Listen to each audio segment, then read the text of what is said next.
আমার এই বাসের স্টিয়ারিংটা ঘুরিয়েই ৪০টা বছর কেটে গেল। কত হাজার হাজার যাত্রীকে আমি তাদের গন্তব্যে পৌঁছে দিয়েছি। তাদের হাসি, কান্না, গল্প সবকিছুর সাক্ষী আমার এই ভাঙাচোরা বাসটা। কিন্তু আমি এমন এক রাতের সাক্ষী যখন আমার বাসে ওঠা যাত্রীদের কোনো গল্প ছিল না, ছিল শুধু দীর্ঘশ্বাস। আমার নাম নিরঞ্জন সিং, বয়স ৬০-এর কোঠায়। সরকারি বাস ড্রাইভারের চাকরি থেকে অবসরের আর মাত্র মাস ৬ বাকি। আমার রুটটা হল উড়িষ্যার জয়পুর থেকে ছত্তিশগড়ের জগদলপুর। রাস্তাটার বেশিরভাগ অংশই গভীর দুর্ভেদ্য জঙ্গলের মধ্যে দিয়ে গেছে। দিনের বেলাতেই জায়গাটা কেমন যেন থমথমে, গা ছমছমে। আর রাতের বেলা তো কথাই নেই। রাস্তা এতটাই নির্জন যে মাঝে মাঝে মনে হয় আমি বোধহয় কোনো লোকালয়ে নয়, বরং জমলোকে গাড়ি চালাচ্ছি। এই গল্পটা গত বর্ষার। আমার সেদিন শেষ ট্রিপ ছিল। জগদলপুর থেকে জয়পুর ফিরছিলাম। বাসটা ছিল প্রায় খালি। হাতে গোনা ১০-১২ জন যাত্রী ছড়িয়ে ছিটিয়ে বসেছিল। আমার সাথে কন্ডাক্টর হিসেবে ছিল এক তরুণ ছেলে, নাম তার রাজু। আমরা যখন ছত্তিশগড় বর্ডার পেরিয়ে ওড়িশার জঙ্গলে ঢুকলাম, তখন রাত প্রায় ১০টা। ঝমঝম করে বৃষ্টি নামল। চারপাশটা নিকষ কালো অন্ধকারে ডুবে গেল। বাসের হেডলাইটের আলোয় ভেজা রাস্তাটা ছাড়া আর কিছুই দেখা যাচ্ছিল না। আমি খুব সাবধানে গাড়ি চালাচ্ছিলাম। এই রাস্তায় বুনো হাতি বা অন্য জন্তু জানোয়ারের ভয় তো আছেই, তার উপর আছে নকশালদের ভয়। আমরা যখন জঙ্গলের প্রায় মাঝখানে এসে পৌঁছেছি, তখন হঠাৎ করেই রাজু আমার কাঁধে হাত রেখে বলল, দাদা দাঁড়ান। আমি বিরক্ত হয়ে বললাম, কিরে, এই ঝড় বৃষ্টির মধ্যে জঙ্গলের মাঝখানে বাস থামাতে বলছিস কেন? রাজু কাঁপা কাঁপা আঙুলে সামনের দিকে দেখালো, বলল, ওই যে সামনে কারা যেন হাত দেখাচ্ছে। আমি সামনের দিকে তাকালাম। হেডলাইটের আলোয় আমি দেখলাম রাস্তার ধারে একটা বিশাল শিমুল গাছের নিচে ১০-১২ জন লোক দাঁড়িয়ে আছে। তারা সবাই আমাদের বাসের দিকে হাত নাড়ছে। আমার অবাক লাগল, এত রাতে এই জঙ্গলের মধ্যে এরা কারা? আশেপাশে তো কোনো গ্রামও নেই। আমি বললাম, এদেরকে তোলা যাবে না রাজু, নিয়ম নেই। রাজু বলল, আরে দাদা দেখুন না, ওদের সাথে বাচ্চা আর মহিলাও আছে, হয়তো কোনো বিপদে পড়েছে। এই বৃষ্টির মধ্যে ওদেরকে এভাবে ফেলে যাওয়াটা ঠিক হবে না। রাজুর কথায় আমারও মায়া হলো।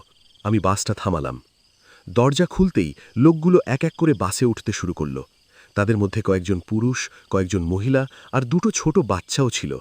তাদের সবার পরনে ছিল খুব সাধারণ পুরনো দিনের পোশাক, আর তাদের পুরো শরীরটা ছিল বৃষ্টিতে ভেজা।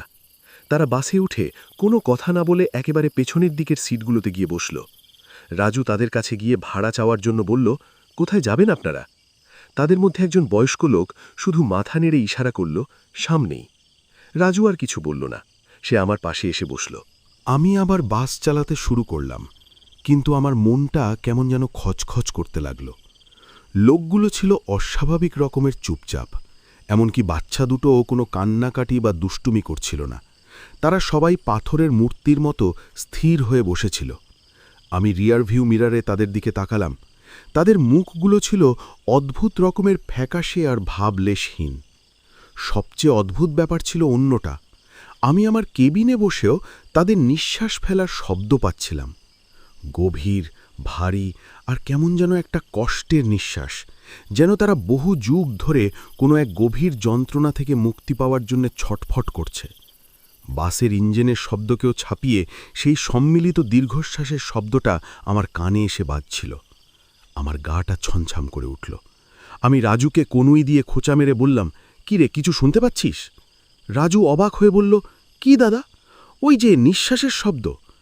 রাজু কান পেতে কিছুক্ষণ শোনার চেষ্টা করল, তারপর বলল, কই, আমি তো শুধু বৃষ্টির শব্দই পাচ্ছি।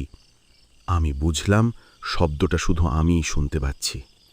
প্রায় আধ ঘন্টা পর আমরা যখন জঙ্গলের প্রায় শেষ প্রান্তে এসে পৌঁছেছি, তখন সেই বয়স্ক লোকটি আমার কাছে এসে দাঁড়াল। সে ইশারা করে বলল, এখানেই নামব। আমি অবাক হয়ে বললাম, এখানে? এখানে তো কোনো স্টপেজ নেই।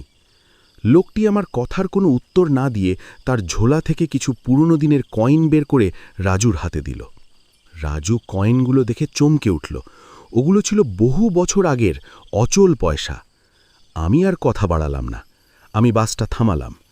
দরজা খুলতেই তারা সবাই যেমনি নিঃশব্দে উঠেছিল, ঠিক তেমনি নিঃশব্দে এক এক করে নেমে গেল। তারপর তারা রাস্তার পাশের জঙ্গলের গভীর অন্ধকারে মিলিয়ে গেল। আমি আর রাজু দুজনেই কিছুক্ষণ স্তব্ধ হয়ে বসে রইলাম। রাজু ভয় পাওয়া গলায় বলল, দাদা, এরা কারা ছিল? এদের হাবভাব তো আমার একদম ভালো লাগেনি। আমি কোনো উত্তর দিতে পারলাম না। আমার মাথায় তখন শুধু সেই সম্মিলিত দীর্ঘশ্বাসের শব্দটা ঘুরপাক খাচ্ছিল। সেই রাতের পর থেকে আমি যখনই ওই জঙ্গলের রাস্তা দিয়ে যেতাম, আমার বুকের ভেতরটা কেঁপে উঠত। আমার বারবার মনে হতো ওই লোকগুলো হয়তো আজও সেই শিমুল গাছটার নিচে দাঁড়িয়ে আছে, তাদের পরবর্তী বাসের অপেক্ষায়। কিন্তু আমি তখনও জানতাম না ওই রাতের ঘটনাটা ছিল শুধু একটা শুরু। আমি জানতাম না ওই যাত্রীরা শুধু আমার বাসে উঠেই শান্ত হয়নি, তারা তাদের দীর্ঘশ্বাসের একটা অংশ আমার ভেতরেও রেখে গিয়েছিল। আর সেই দীর্ঘশ্বাসই আমাকে টেনে নিয়ে চলেছিল এক ভয়ঙ্কর অমীমাংসিত রহস্যের দিকে। সেই রাতের ভয়ঙ্কর অভিজ্ঞতার পর আমি আর রাজু দুজনেই ঠিক করেছিলাম যে আমরা এই ব্যাপারটা নিয়ে আর কাউকে কিছু বলবো না। আমরা জানতাম কেউ আমাদের কথা বিশ্বাস করবে না, বরং আমাদেরকেই পাগল ভাববে।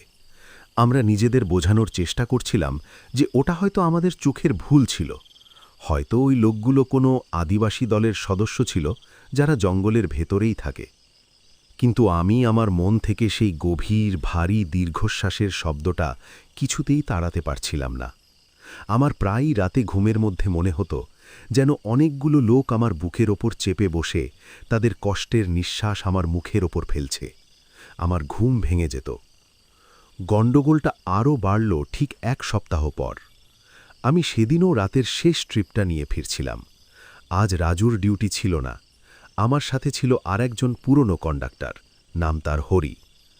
আমরা যখন সেই জঙ্গলের রাস্তায় ঢুকলাম, তখন আমার বুকের ভেতরটা আবার ধুকপুক করতে শুরু করল। আমি ইচ্ছে করেই গাড়ির গতিটা একটু বাড়িয়ে দিলাম। আমি চাইছিলাম যত তাড়াতাড়ি সম্ভব এই অভিশপ্ত জঙ্গলটা পেরিয়ে যেতে। আমি যখন সেই শিমুল গাছটার কাছাকাছি এসে পৌঁছচ্ছি, তখন আমার চোখ দুটো আপনা আপনি সেদিকে চলে গেল। না, আজ সেখানে কেউ দাঁড়িয়েছিল না। আমি একটা স্বস্তির নিঃশ্বাস ফেললাম। কিন্তু ঠিক তার পরক্ষণেই আমার বাসের ভেতরের সব আলো দপদপ করে একসাথে নিভে গেল। আমার বুকের ভেতরটা ছ্যাত করে উঠল। হরি চিৎকার করে বলল, দাদা, কি হলো? ফিউজ উড়ে গেল নাকি? আমি বললাম, জানি না, তুই দেখ তো। বাসটা তখন জঙ্গলের নিকষ কালো অন্ধকারের মধ্যে দিয়ে ছুটে চলেছে, শুধু হেডলাইটের আলোটুকুই ভরসা। হরি তার টর্চ জেলে ফিউজ বক্সটা পরীক্ষা করতে গেল। আমি যখন সামনের দিকে তাকিয়ে খুব সাবধানে গাড়ি চালাচ্ছি, তখন হঠাৎ করেই আমার রিয়ার ভিউ মিরারে চোখ পড়ল। আর যা দেখলাম তাতে আমার ভয়ে আতঙ্কে শরীর জমে গেল। আমি দেখলাম আমার বাসের খালি সিটগুলো আর খালি নেই। প্রতিটা সিটে একজন করে যাত্রী বসে আছে। তারা সবাই সেই রাতের যাত্রী, সেই ফ্যাকাশে ভাবলেশহীন মুখ। তারা সবাই আমার দিকেই তাকিয়ে আছে, আর তাদের মুখ থেকে বেরিয়ে আসছে সেই গভীর কষ্টের নিঃশ্বাস। আমার মুখ দিয়ে কোনো আওয়াজ বেরোচ্ছিল না। আমি স্টিয়ারিং হুইলটা শক্ত করে ধরে ঠক ঠক করে কাঁপছিলাম। হরি পিছন থেকে বলল, দাদা, ফিউজ তো সব ঠিকই আছে, তাহলে আলো জ্বলছে না কেন? আমি কোনো উত্তর দিতে পারলাম না। হরি আমার পাশে এসে আমার মুখের অবস্থা দেখে ভয় পেয়ে গেল। সে বলল, কি হয়েছে দাদা, তোমার মুখটা এমন সাদা হয়ে গেছে কেন? সে আমার দৃষ্টি অনুসরণ করে রিয়ার ভিউ মিরারের দিকে তাকালো। আমি জানি না সে কি দেখেছিল, কারণ সে একটা তীব্র ভয়ার্ত চিৎকার করে অজ্ঞান হয়ে আমার সিটের পাশে লুটিয়ে পড়ল। এখন আমি এই ভুতুড়ে বাসের মধ্যে একা। আমার সাথে আছে একদল প্রেতাত্মা যাত্রী, আর আমার পাশে পড়ে আছে আমার অজ্ঞান সঙ্গী। আমি কি করব কিছুই বুঝতে পারছিলাম না। আমার মনে হচ্ছিল আমি হয়তো আর কোনোদিনও এই জঙ্গল থেকে বেরোতে পারবো না। আমি যখন প্রায় হাল ছেড়ে দিয়েছি, ঠিক তখনই আমার সামনের সিটে বসে থাকা সেই বয়স্ক লোকটার প্রেতাত্মাটা আমার দিকে তার হাতটা বাড়ালো। সে ইশারা করে আমাকে বাসের গতি কমাতে বলল। আমি ভয়ে ভয়ে বাসের গতিটা একটু কমালাম। তারপর সে ইশারা করে আমাকে রাস্তার পাশের একটা সরু কাঁচা মাটির পথের দিকে বাসটা ঘোরাতে বলল। আমি জানি না আমি কেন তার কথা শুনছিলাম। আমার শরীরটা যেন আমার নিজের নিয়ন্ত্রণে ছিল না। আমি বাসটা সেই কাঁচা মাটির রাস্তার দিকে ঘুরিয়ে দিলাম। রাস্তাটা ছিল খুব সরু আর জঙ্গলের আরও গভীরে চলে গেছে। প্রায় 10 মিনিট চলার পর আমি একটা ছোট পরিত্যক্ত গ্রামের মতো জায়গায় এসে পৌঁছলাম। কয়েকটা ভাঙাচোরা মাটির বাড়ি, একটা শুকনো কুঁয়ো, দেখেই বোঝা যায় বহু বছর ধরে এখানে কেউ থাকে না। বয়স্ক প্রেতাত্মাটা আমাকে বাসটা থামাতে ইশারা করল। বাসটা থামতেই সব প্রেতাত্মারা এক এক করে বাস থেকে নেমে গেল। তারা সবাই সেই গ্রামের মাঝখানে থাকা একটা বিশাল পুরনো বটগাছের দিকে হেঁটে যেতে লাগল। আমার বাসের আলোটাও জ্বলে উঠল। আমি দেখলাম সেই বটগাছের নিচে আরও অনেকগুলো ছায়ামূর্তি দাঁড়িয়ে আছে। মনে হলো যেন পুরো গ্রামটাই প্রেতাত্মাদের এক মিলন ক্ষেত্রে পরিণত হয়েছে। আমি যখন ভয়ে বিস্ময়ে সেই দৃশ্য দেখছি, তখন সেই বয়স্ক প্রেতাত্মাটা আবার আমার বাসের দরজার কাছে ফিরে এলো। সে আমার দিকে তাকালো। তার চোখে ছিল এক গভীর আকুতি। সে তার আঙ্গুল দিয়ে প্রথমে সেই গ্রামের দিকে দেখালো, তারপর দেখালো তার নিজের বুকের দিকে। আমি তার ইশারার মানে কিছুই বুঝতে পারলাম না। সে যখন দেখল আমি কিছুই বুঝতে পারছি না, তখন সে মাটিতে বসে আঙুল দিয়ে ধুলোর ওপর কিছু একটা লিখল, উড়িয়া ভাষায়। লেখাটা ছিল আমো গা, মানে আমাদের গ্রাম। আর তার পাশেই লিখল আমো মুক্তি, মানে আমাদের মুক্তি।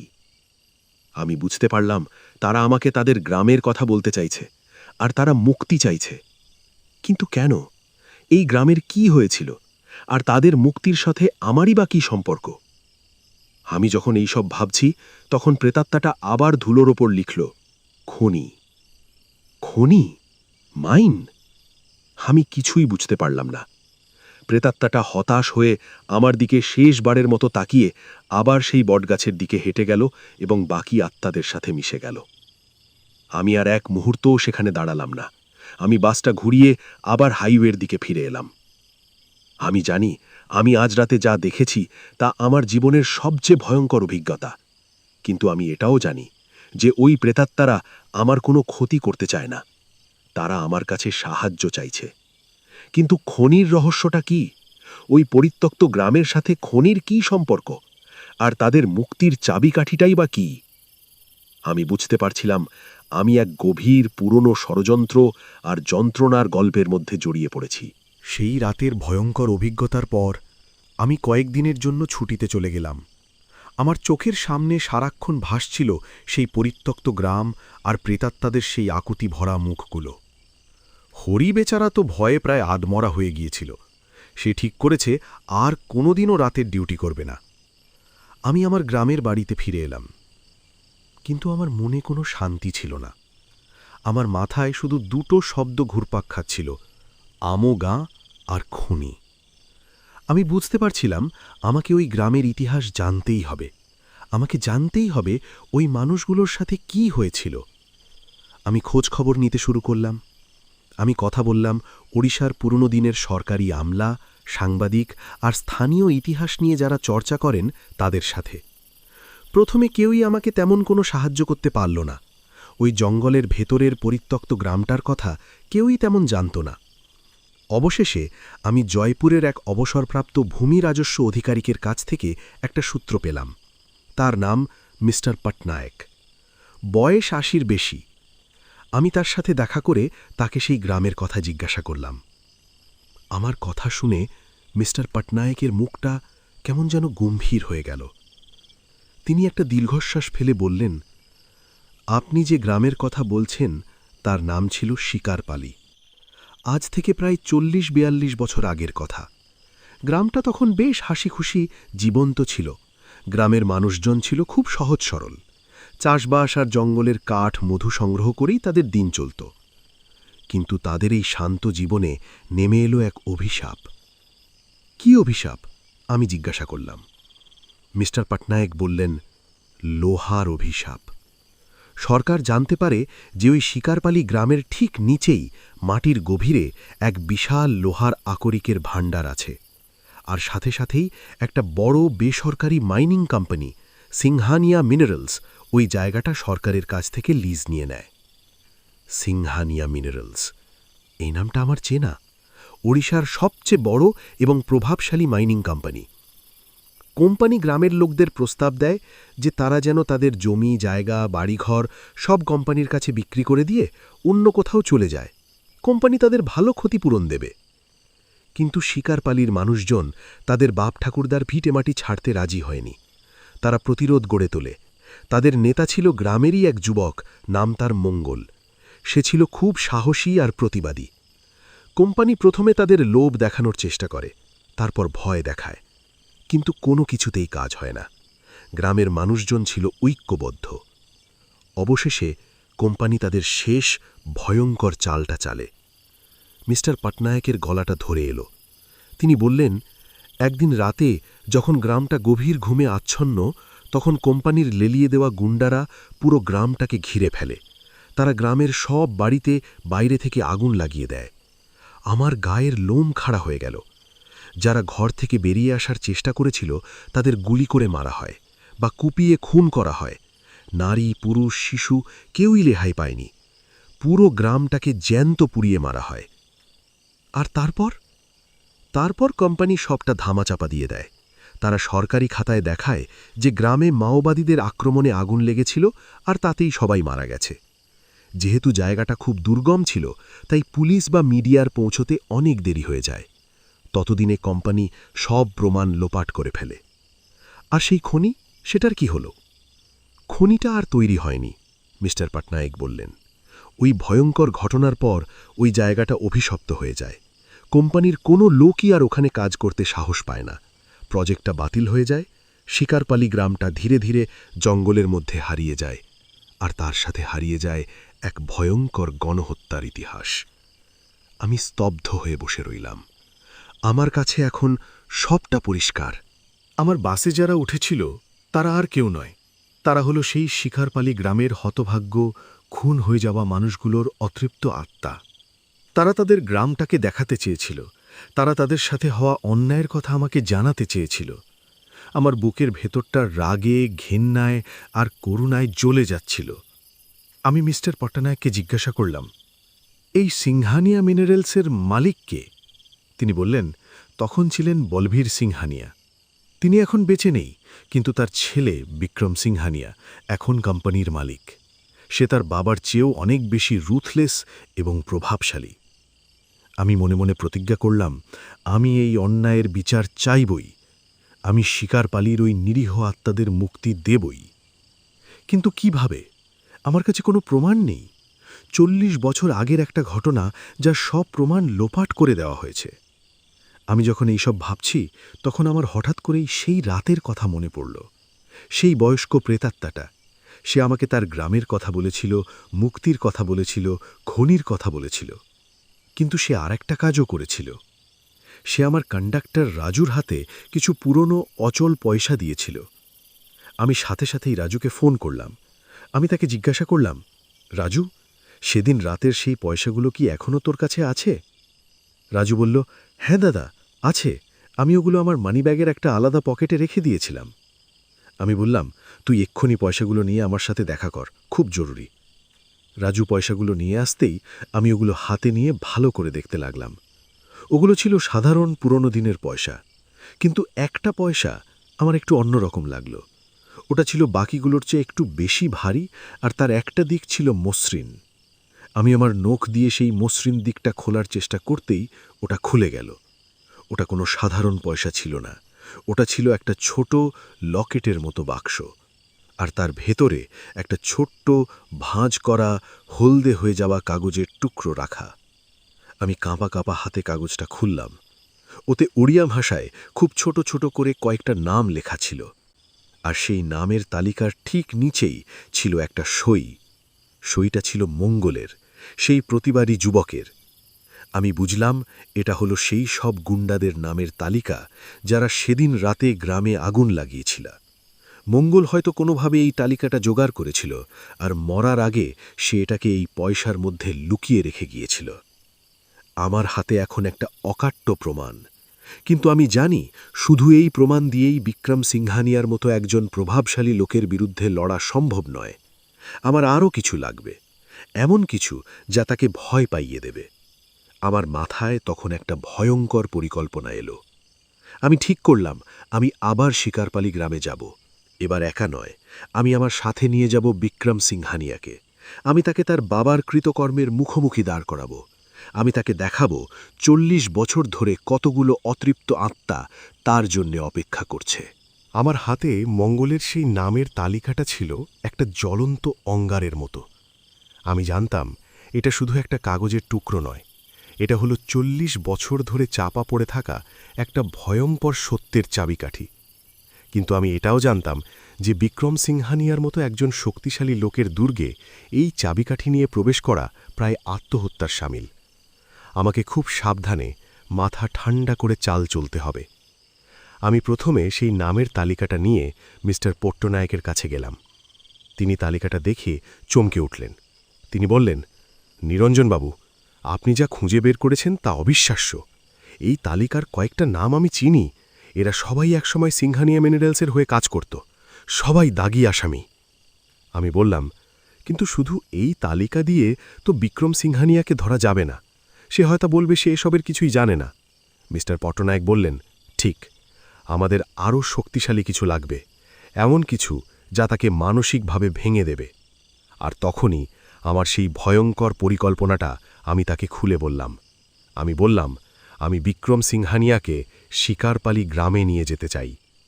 আমার কথা শুনে মিস্টার পট্টনায়কের মুখটা ফ্যাকাশে হয়ে গেল। তিনি বললেন, আপনি কি পাগল হয়ে গেছেন নিরঞ্জনবাবু? ওটা বাঘের গুহায় ঢোকার মতো ব্যাপার হবে। সে আপনাকে জ্যান্ত পুঁতে ফেলবে। আমি বললাম, আমি জানি ঝুঁকি আছে, কিন্তু আমার মনে হচ্ছে এটাই একমাত্র উপায়। শিকারপালির আত্মারা আমার সাথে আছে, তারা আমাকে রক্ষা করবে। আমার আত্মবিশ্বাস দেখে মিস্টার পট্টনায়ক আর কিছু বললেন না। এবার আমার কাজ ছিল বিক্রম সিংহানিয়ার কাছে পৌঁছনো। আমি তার সেক্রেটারিকে ফোন করে একজন পুরনো অবসরপ্রাপ্ত বাস ড্রাইভার হিসেবে দেখা করার সময় চাইলাম। আমি বললাম যে আমি সিংহানিয়া মিনারেলসের পুরনো দিনের কিছু জনকল্যাণমূলক কাজ নিয়ে তার সাথে কথা বলতে চাই। আমার এই অদ্ভুত অনুরোধে সেক্রেটারি প্রথমে রাজি হচ্ছিলেন না, কিন্তু আমি যখন তাকে বললাম যে আমি শিকারপালি গ্রামের কথা বলতে এসেছি, তখন ওপাশে একটা থমথমে নীরবতা নেমে এলো। কিছুক্ষণ পর সেক্রেটারি আমাকে পরের দিন বিকেলে দেখা করার সময় দিলেন। আমি বুঝলাম শিকারপালি নামটা এখনও সিংহানিয়াদের কাছে একটা কাঁটার মতো বিধে আছে। পরদিন আমি বিক্রম সিংহানিয়ার বিশাল বিলাসবহুল অফিসে গিয়ে হাজির হলাম। বিক্রম সিংহানিয়া ছিল বছর ৪০-এর এক যুবক। তার চোখে মুখে ছিল অহংকার আর নিষ্ঠুরতার ছাপ। সে আমাকে তার সামনে বসতে বলে একটা ঠান্ডা হিসিসে গলায় বলল, বলুন, কি বলবেন? আমার হাতে বেশি সময় নেই। আমি কোনো ভূমিকা না করে সরাসরি বললাম, আমি শিকারপালি থেকে আসছি। আমার কথা শুনে তার চোখের তারাটা এক মুহূর্তের জন্য কেঁপে উঠল, কিন্তু সে নিজেকে সামলে নিয়ে বলল, শিকারপালি? ওটা তো একটা পরিত্যক্ত জায়গা, ওখানে মাওবাদীদের আক্রমণে। আমি তাকে থামিয়ে দিয়ে বললাম, মাওবাদী নয় মিস্টার সিংহানিয়া, আপনার বাবার লিলিয়ে দেওয়া গুন্ডাদের আক্রমণে। আমি সব জানি। এই বলে আমি আমার ঝোলা থেকেই সেই পয়সার বাক্সটা বের করে তার টেবিলের ওপর রাখলাম। আমি মঙ্গলের লেখা সেই নামের তালিকাটাও তার সামনে মেলে ধরলাম। তালিকাটা দেখার সাথে সাথেই বিক্রম সিংহানিয়ার মুখের ভাব বদলে গেল। তার অহংকারী মুখটা ভয়ে, আতঙ্কে সাদা হয়ে গেল। আমি বললাম, শুধু আমিই নই মিস্টার সিংহানিয়া, শিকারপালির সমস্ত মৃত আত্মারাও জানে, আর তারা বিচার চায়, তারা মুক্তি চায়। বিক্রম সিংহানিয়া কাঁপা কাঁপা গলায় বলল, কি চাও তুমি? টাকা? কত টাকা চাও? আমি বললাম, আমার টাকা লাগবে না। আমি চাই আপনি আমার সাথে একবার শিকারপালি গ্রামে চলুন। আমি চাই আপনি নিজের চোখে দেখুন আপনার বাবা কি করে গেছেন। আমি চাই আপনি ওই হতভাগ্য আত্মাদের কাছে গিয়ে ক্ষমা চান। আমার এই অদ্ভুত প্রস্তাবে সে অবাক হয়ে গেল।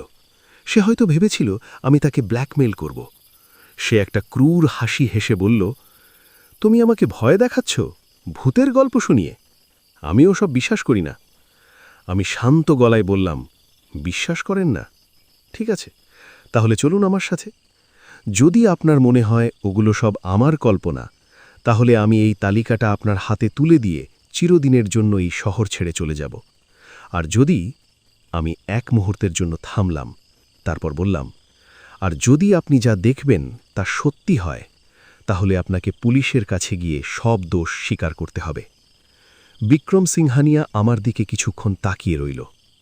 সে হয়তো আমার আত্মবিশ্বাস দেখে দ্বিধায় পড়ে গিয়েছিল।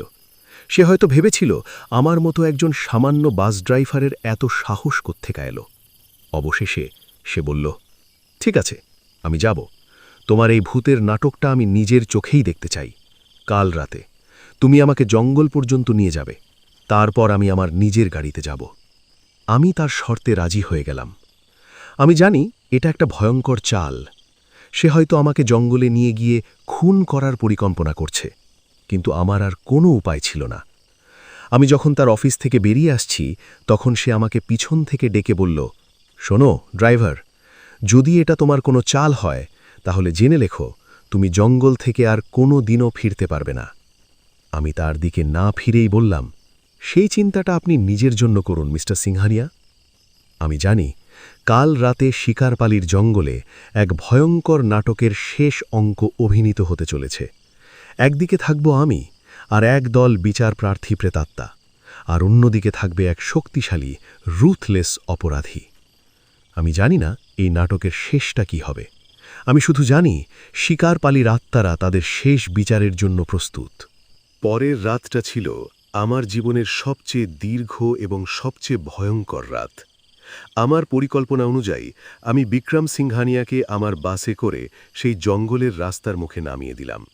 সে তার নিজের বিলাসবহুল এসইউভিতে করে তার দুজন সশস্ত্র দেহরক্ষীকে নিয়ে আমার পিছু পিছু আসতে লাগল। আমি ইচ্ছে করেই আমার বাসটা খুব ধীরে চালাচ্ছিলাম। আমি তাকে সময় দিচ্ছিলাম তার বাবার তৈরি করা নরকের দিকে ধীরে ধীরে এগিয়ে যাওয়ার জন্য। আমরা যখন সেই শিমুল গাছটার কাছে পৌঁছলাম, তখন আমি বাসটা থামালাম। বিক্রম সিংহানিয়া গাড়ি থেকে নেমে এসে অধৈর্য গলায় বলল, কি হলো, এখানে থামালে কেন? তোমার সেই ভূতের গ্রাম আর কত দূর? আমি শান্ত গলায় বললাম, এসে গেছে, আপনার অতিথিরা আপনার জন্যই অপেক্ষা করছে। এই বলে আমি বাসের দরজাটা খুলে দিলাম। বাসটা ছিল খালি। বিক্রম সিংহানিয়া একটা বিদ্রূপের হাসি হেসে বলল, অতিথি কই? আমি তো কাউকে দেখতে পাচ্ছি না। ঠিক তখনই বাসের ভেতর থেকে সেই সম্মিলিত গভীর দীর্ঘশ্বাসের শব্দটা ভেসে এলো। শব্দটা এতই তীব্র, এতই যন্ত্রণাকাতর ছিল যে বিক্রম সিংহানিয়া আর তার দেহরক্ষীরা চমকে উঠে পিছিয়ে গেল।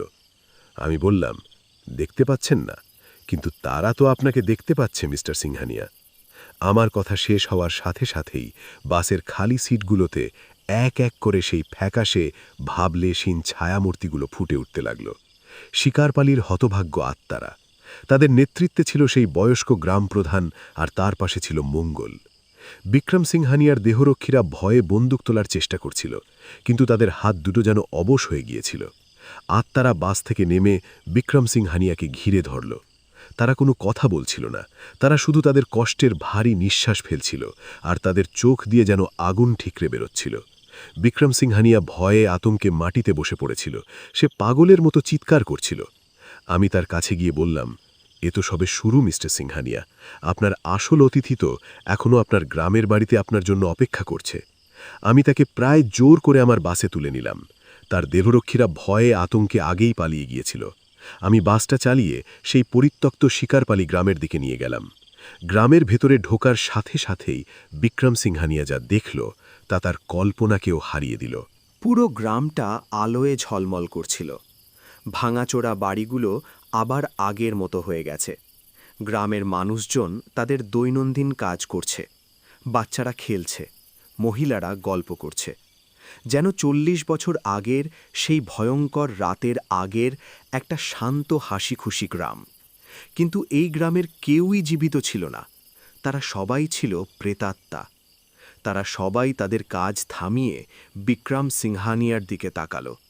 তাদের চোখে কোনো রাগ বা হিংসা ছিল না, ছিল শুধু এক গভীর প্রশ্ন, কেন? বিক্রম সিংহানিয়া আর সহ্য করতে পারল না। সে বাসের মধ্যেই জ্ঞান হারালো। আমি তাকে নিয়ে জয়পুরে ফিরে এলাম। পরদিন সকালে যখন তার জ্ঞান ফিরল, তখন সে আর আগের সেই অহংকারী নিষ্ঠুর বিক্রম সিংহানিয়া ছিল না। সে ছিল একটা ভাঙা বিধ্বস্ত মানুষ। সে পুলিশের কাছে গিয়ে তার বাবার এবং তার কোম্পানির সব দোষ স্বীকার করে নিল। শিকারপালি গণহত্যার ফাইলটা আবার নতুন করে খোলা হলো। একটা ঐতিহাসিক মামলার রায় বেরোল। সিংহানিয়া মিনারেলসকে বন্ধ করে দেওয়া হলো, আর তার সমস্ত সম্পত্তি শিকারপালি গ্রামের নিহতদের পরিবারদের মধ্যে ভাগ করে দেওয়ার আদেশ দেওয়া হলো। অবশেষে 40 বছর পর শিকারপালির আত্মারা তাদের বিচার পেল। সেই ঘটনার পর আমি আমার ড্রাইভারের চাকরি থেকে অবসর নিয়েছি। আমি এখন আমার গ্রামের বাড়িতে শান্তিতে আমার বাকি জীবনটা কাটাচ্ছি। কিন্তু আমি আজও মাঝে মাঝে রাতের বেলা আমার পুরনো বাসের ইঞ্জিনের শব্দ শুনতে পাই। আমার মনে হয় যেন শিকারপালির সেই যাত্রীরা তাদের শেষ মুক্তির যাত্রায় বেরিয়েছে, আর তারা আমাকে তাদের শেষ বিদায়টা জানাতে এসেছে। আমি আর ভয় পাই না। আমি শুধু আমার ঘরের জানালা দিয়ে তাদের উদ্দেশ্যে হাত নাড়ি, কারণ আমি জানি কিছু কিছু যাত্রা শুধু গন্তব্যে পৌঁছানোর জন্যই হয় না, কিছু যাত্রা হয় ন্যায় বিচার প্রতিষ্ঠা করার জন্য। আর সেই যাত্রায় কখনো কখনো আমাদের মতো সাধারণ মানুষদেরই সারথি হতে হয়।